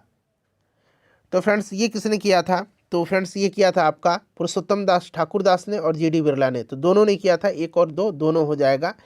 चलिए अगला प्रश्न है हमारा कि निम्नलिखित में से किसकी अध्यक्षता में कांग्रेस की लाहौर अधिवेशन 1929 में पूर्ण स्वराज की मांग को औपचारिक रूप से मान लिया गया। तो 1929 लाहौर अधिवेशन पूर्ण स्वराज की मांग ये जवाहरलाल नेहरू कर रहे थे। ठीक है। भारतीय वाणिज्य एवं उद्योग परिसंघ की स्थापना तो अभी मैंने बताया था 1927 में किया गया था। ठीक है ना फ्रेंड्स। चलिए उसके बाद देखिएगा कि निम्न में से किस नेता ने भारत छोड़ो आंदोलन में सक्रिय भागीदारी निभाई थी। तो सक्रिय भागीदारी जो है इनमें से सभी लोगों ने निभाया था। रमा देवी, राम मनोहर लोहिया, कनकलता बरुआ, उपयुक्त सभी राइट आंसर हो जाएगा। देखिए भारतीय अनुबंधित श्रमिकों को निम्न में से कहाँ ले जाया जाता था। तो इनको कैरिबियाई जो द्वीप है वहाँ पर ले जाए जाते थे, यानी कि वेस्ट इंडीज़ वगैरह में, मॉरिशस में, फिजी में, सभी जगह ले जाए थे। ठीक है। चलिए अगला चैप्टर आ गया अर्थव्यवस्था और आजीविका। देखिए प्रश्न है कि स्पिनिंग जेनी जो है इसका आविष्कार कब हुआ था। स्पिनिंग जेनी का आविष्कार जो हुआ था यह आपका 1769 हो जाएगा। स्वदेशी आंदोलन कब हुआ था, तो यह स्वदेशी आंदोलन आपको भी याद होगा कब हुआ था, बताइए। तो बंगाल विभाजन के समय में स्वदेशी आंदोलन की घोषणा 7 अगस्त 1905 को कलकत्ता के टाउन हॉल में किया गया था, ये भी आप ध्यान रखिएगा। ठीक है ना। चलिए औद्योगिक नीति द्वारा कुटीर उद्योग को प्रोत्साहन कब दिया गया। कुटीर उद्योग को प्रोत्साहन जो है कब दिया गया था, यहां पर देख लीजिएगा। राइट आंसर इसका क्या हो जाएगा। चलिए तो इनमें से कोई नहीं यहां पर हो जाएगा। ऑप्शन नंबर यहां पर देख सकते हैं आपको डी में दिया गया है। देखिए ब्रिटिश सरकार की नीति क्या थी। ब्रिटिश सरकार की जो नीति थी ये नीति क्या थी, तो भारत में विदेशी वस्तुओं का आयात करना। ठीक है। चलिए अब यहाँ से माल ले जाते थे, कच्चे बनाते थे और हमें ही बेचते थे। चलिए उसके बाद देखिएगा कि 1917 में भारत में जूट मिल पहली बार किस शहर में स्थापित हुई थी। तो फ्रेंड्स ये कोलकाता में स्थापित हुई थी। भारत में Tata hydro electric power station की स्थापना कब हुई थी, चलिए बताइएगा। राइट आंसर इसका हो जाएगा 1915 में। ठीक है ना। चलिए इंग्लैंड में सभी स्त्री और पुरुषों को वयस्क मताधिकार कब प्राप्त हुआ, ये इंपॉर्टेंट क्वेश्चन है।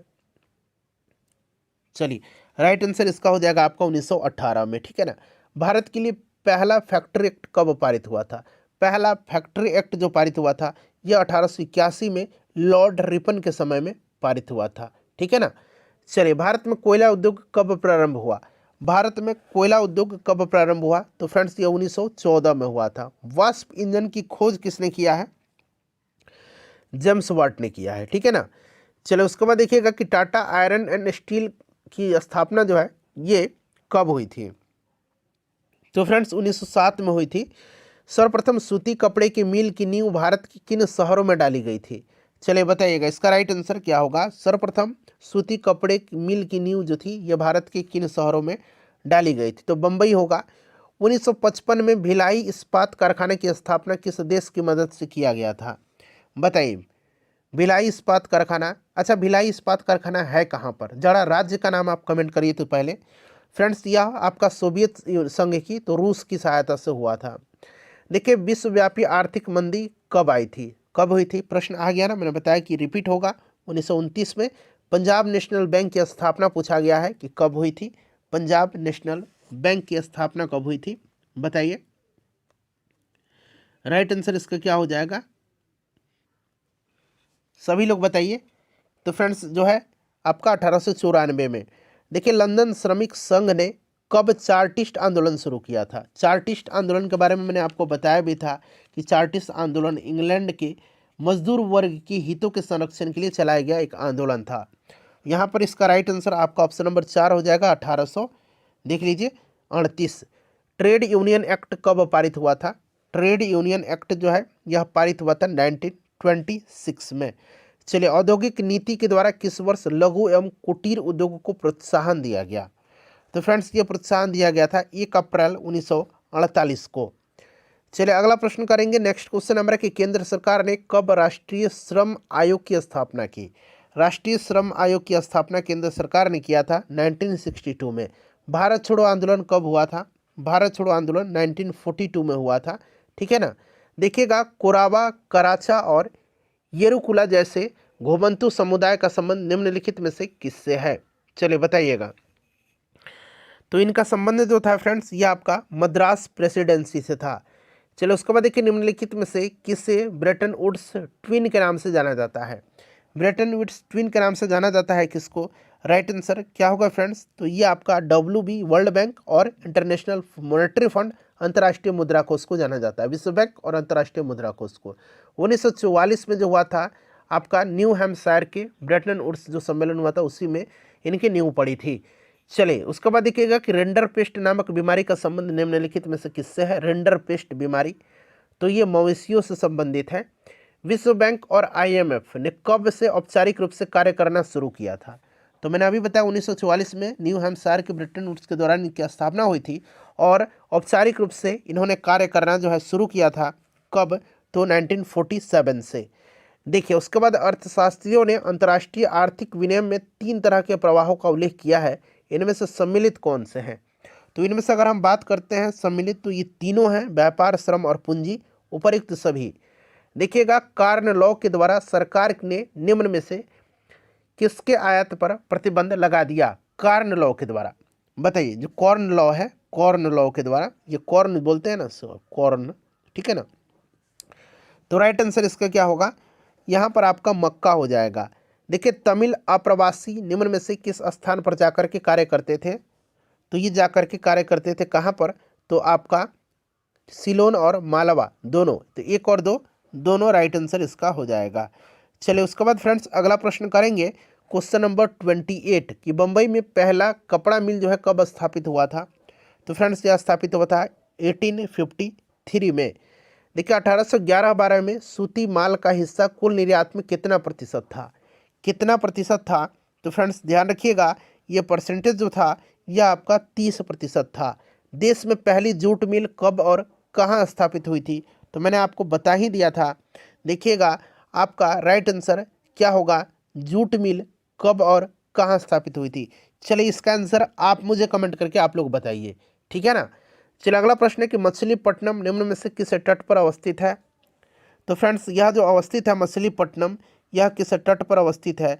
तो ध्यान रखिएगा, यह मालाबार तट पर अवस्थित है, ठीक है ना। मालाबार तट पर मछलीपट्टनम अवस्थित है। अगला प्रश्न है कि निम्नलिखित में से कौन से सौदागर पंजाब से अफगानिस्तान, पूर्वी फारस और मध्य एशिया के रास्ते भारत से अनेक वस्तुएं लेकर के जाते थे?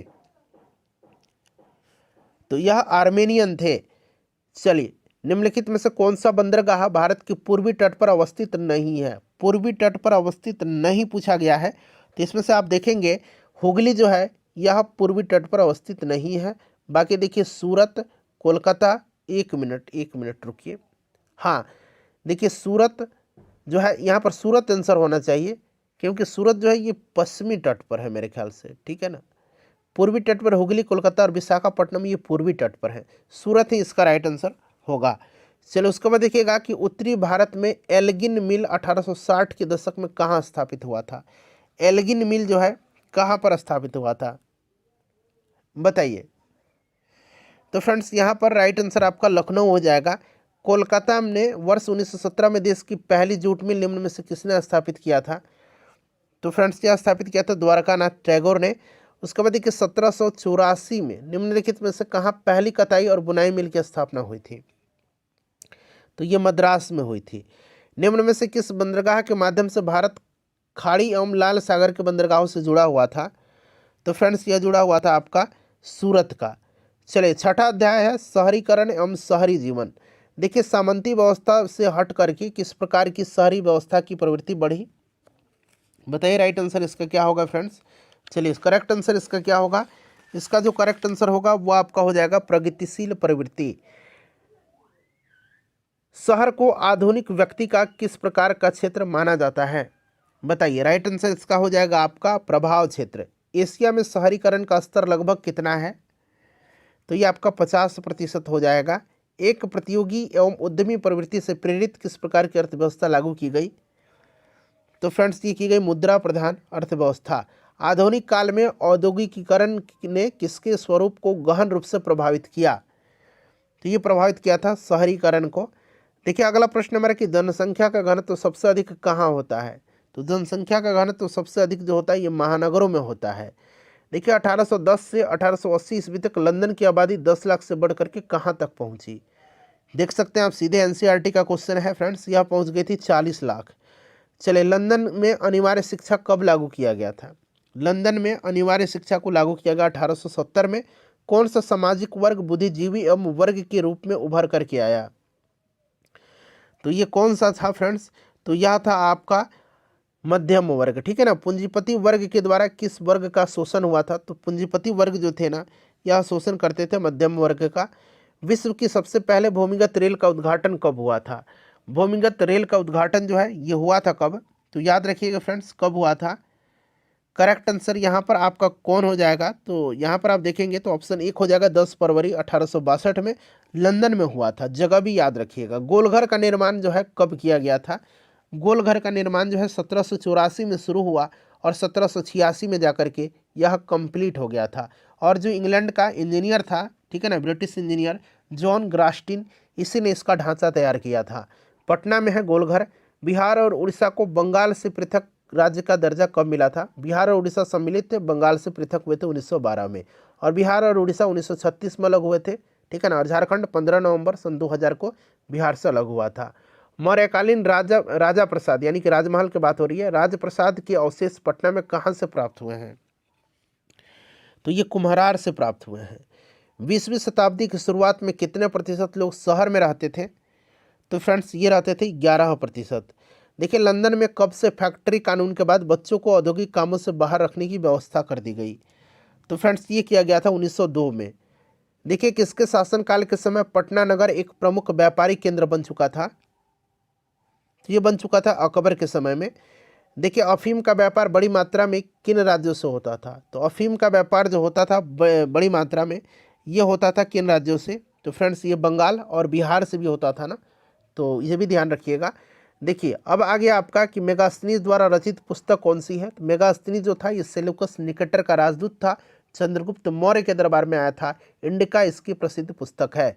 सिंगापुर की आबादी किसके नेतृत्व में मिली थी, आज़ादी किसके नेतृत्व में मिली थी, तो फ्रेंड्स यह मिली थी आपका ली कुआन येव के नेतृत्व में।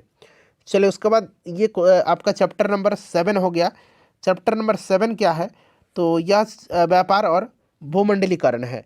देखिए, प्राचीन काल में किस स्थल मार्ग से एशिया और यूरोप का व्यापार होता था, चलिए बताएंगे राइट आंसर इसका क्या होगा, तो फ्रेंड्स यह रेशम मार्ग से, जो सिल्क रूट था ना इसी से होकर के होता था। देखिए, पहला विश्व बाजार के रूप में कौन सा शहर उभर करके आया, तो ये शहर था कौन, दिलमुन था, ठीक है ना। चलो, उसके बाद देखिएगा आधुनिक युग में अर्थव्यवस्था के क्षेत्र में होने वाली सबसे बड़ी क्रांति कौन सी थी, तो अर्थव्यवस्था के क्षेत्र में सिंपल सा औद्योगिक क्रांति थी, इंग्लैंड में हुई थी, ठीक है ना, सूती वस्त्र से। गिरमिटिया मजदूर बिहार की किस क्षेत्र से भेजे जाते थे, तो गिरमिटिया पश्चिमी क्षेत्र से भेजे जाते थे। विश्व व्यापार का विस्तार आधुनिक काल में किस समय से आरंभ हुआ, तो यहाँ पर देखिए 15वीं शताब्दी, 18वीं शताब्दी, 19वीं शताब्दी और 20वीं शताब्दी। बताइए क्या होगा इसका राइट आंसर, तो फ्रेंड्स ये आपका 18वीं शताब्दी होगा। उसके बाद देखिएगा कि विश्वव्यापी आर्थिक संकट किस वर्ष आया था। देखिए, प्रश्न जो है ये बार बार आ रहा है, तो यहाँ पर इसका 1929 हो जाएगा। आर्थिक संकट के कारण यूरोप में कौन सी नई प्रणाली का उदय हुआ था, तो फ्रेंड्स यूरोप में जो हुआ था फांसीवादी नाजीवादी शासन स्टार्ट हुआ था, ठीक है ना। ब्रेटन वुड्स सम्मेलन किस वर्ष हुआ था, तो मैंने बता ही दिया था 1944 में हुआ था। उसके बाद देखिए, भूमंडलीकरण की शुरुआत किस दशक में हुई थी, तो फ्रेंड्स यह 1990 के दशक में हुआ था। द्वितीय विश्व युद्ध जो हुआ था, दूसरा महायुद्ध के बाद यूरोप में कौन सी संस्था का उदय आर्थिक दुष्प्रभाव को समाप्त करने के लिए हुआ था? तो ये हुआ था आपका यूरोपीय संघ का, ठीक है ना। फ्रैंकलिन डी रूजवेल्ट द्वारा नई जो है व्यवस्था कहाँ लागू की गई थी? तो फ्रेंड्स ये लागू की गई थी अमेरिका में। ब्रसेल्स की संधि जो है ये कब हुआ था? तो फ्रेंड्स ये 1948 में हुआ था, ठीक है ना। चलिए अगला प्रश्न कर लेंगे। नेक्स्ट क्वेश्चन है अंतर्राष्ट्रीय मुद्रा कोष की स्थापना, IMF की स्थापना। तो फ्रेंड्स ये आपका 1944, अभी मैंने बताया भी था। औद्योगिक क्रांति कहाँ घटित हुई थी? तो ये इंग्लैंड में हुई थी औद्योगिक क्रांति। अलेक्जेंड्रिया नामक विश्व बाजार किसने स्थापित किया था? तो अलेक्जेंड्रिया को जो है स्थापित किया था सिकंदर ने, ठीक है ना, अलेक्जेंडर ने। चलिए 1990 के बाद भूमंडलीकरण की प्रक्रिया को काफ़ी तीव्र किसने किया था? तो फ्रेंड्स ये क्या था आपका जॉन पीलियस ने। पूंजीवाद किस शताब्दी में विश्वव्यापी बनकर के उभरा? तो फ्रेंड्स ये बना था आपका 19वीं शताब्दी में। चलिए अगला प्रश्न है कि 1945 से 1960 के दशक में संपूर्ण विश्व कितने गुटों में विभक्त था? तो करेक्ट आंसर यहाँ पर हो जाएगा 2 गुट में, ठीक है ना। यूरोपीय देश ने किस वर्ष ओटावा समझौता कर अपने आयात निर्यात को संतुलित किया? तो ये जो ओटावा समझौता था इस पर पूछा गया है कि हस्ताक्षर करके, समझौता करके। तो राइट आंसर यहाँ पर आपका हो जाएगा 1932 में। देखिए भारत में कौन सा उद्योग प्राचीन काल से व्यापार और वाणिज्य का आधार रहा है? तो फ्रेंड्स यह कपड़ा उद्योग रहा है। चलिए उसके बाद देखिएगा प्रेस संस्कृति और राष्ट्रवाद, ठीक है ना।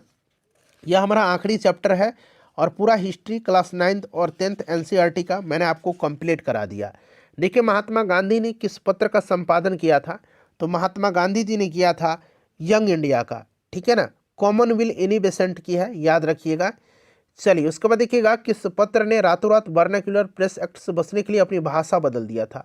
वर्नाक्यूलर प्रेस एक्ट जो है आपको मैंने अभी बताया था, लेटन ने लाया था 1878 में। और रातों रात जो पत्रिका अपनी भाषा बदल लिया था ये अमृत बाजार पत्रिका थी। चलिए 13वीं शताब्दी में किसने ब्लैक प्रिंटिंग के नमूने यूरोप में पहुंचाए? तो ये पहुंचाया था मार्को पोलो ने। किसने? मार्को पोलो ने। गुटेनबर्ग का जन्म किस देश में हुआ था? गुटेनबर्ग के बारे में आपको बताना है, ठीक है ना। चलिए तो गुटेनबर्ग का जन्म जो हुआ था ये जर्मनी में हुआ था। गुटेनबर्ग ने सर्वप्रथम किस पुस्तक की छपाई किया था?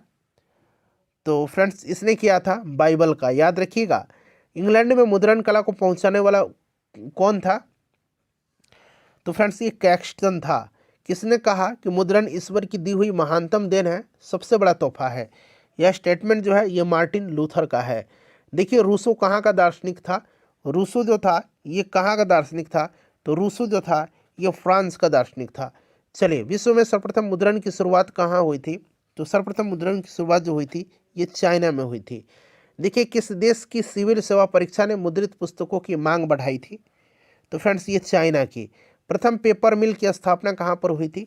तो पेपर मिल की स्थापना भी कहाँ पर हुई थी? बताएंगे राइट आंसर। प्रथम पेपर मिल की स्थापना जो है ये जर्मनी में हुआ था। पेपर मिल की स्थापना जर्मनी में हुआ था, ठीक है ना। प्रथम पेपर मिल की स्थापना जर्मनी में हुआ था। चलिए उसके बाद देखिएगा कि भारत में समाचार पत्र का उदय किस सदी में महत्वपूर्ण विशेषता है?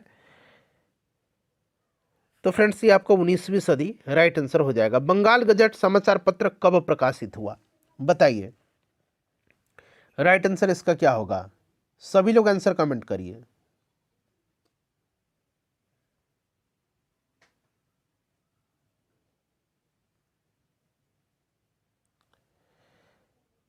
देखिए बंगाल गजट तो ये आपका पहला समाचार पत्र था, ठीक है ना, भारत का। और अगर हम बात करते हैं तो इसका करेक्ट आंसर हो जाएगा आपका 1780 में, ठीक है ना।